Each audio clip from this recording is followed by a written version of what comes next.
got a Trainer YBA1 Bassmaster in. Looks pretty much all stock. I'm not sure about the filter caps, whether those are a stock filter cap or just an old change.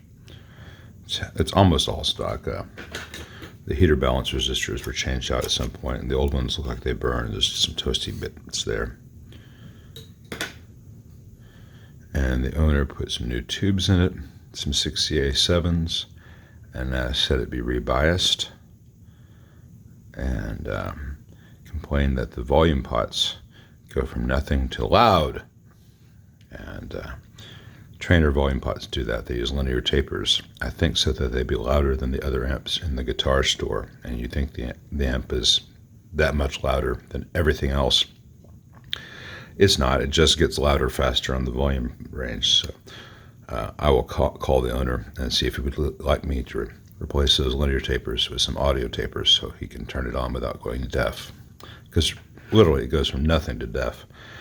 As far as the bias goes, it's got the old bias cap. I will at least change that, even if I leave these old filter caps in place, because this is crucial to everything else. It doesn't have an adjustable bias. It just has this resistor to ground. But that resistor can either be changed, or I can replace that with a trim pot in series with a resistor and get adjustable bias. I've already checked the bias right now. It's about 68% idle with 123 volts coming out of the wall right now. So it's not too far off from where it ought to be. But just because the wall voltage in Memphis does vary a lot, I would like to get that so that the wall voltage is, 123, 125. It doesn't really get hotter than 65%. And most of the time it'll be about 60 on the idle, just because our wall voltage just changed so much. Now, one other little thing here. Let's see if I can get this to focus. This grid connection is physically very close to the screw, which is at chassis ground. And this grid connection has got negative 48 volts on it, I believe, right now. So I'm going to physically bend that up so that negative voltage does not want to jump to ground. And I'll do the same to this one here.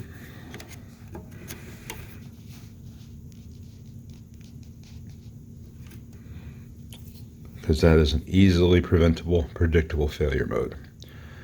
Now, the other issue that this amp has is common to a lot of Trainers, and that is the power transformer, rather. The power transformer itself has a hum. I'm going to power it on with the amp in standby. You should hear nothing, but instead you will hear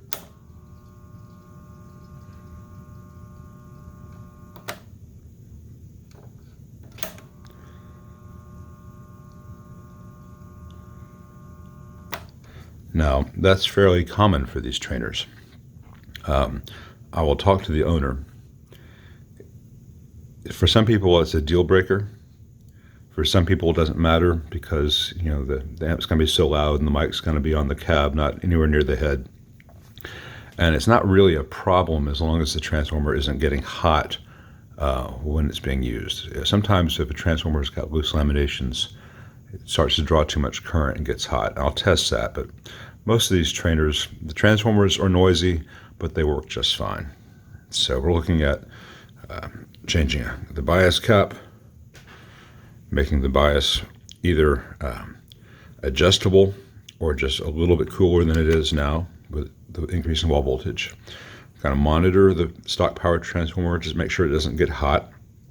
I'll give the owner the option of replacing that transformer with one that does not buzz, and most likely change the 2 volume pots to audio taper so you can be in the room with it at low volumes, because right now there is no low volume on this thing. But anyway, these are really well built amps, and they're not as well known in the States as they are in Canada. But when they're working right, they're fantastic.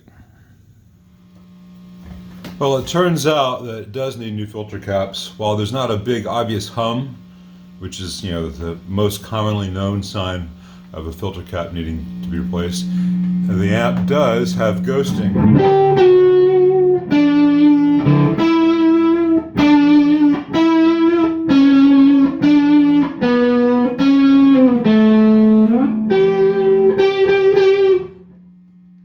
I don't know why it is, but it's extraordinarily common for ghosting to show up in the about the 7th through 14th fret, especially.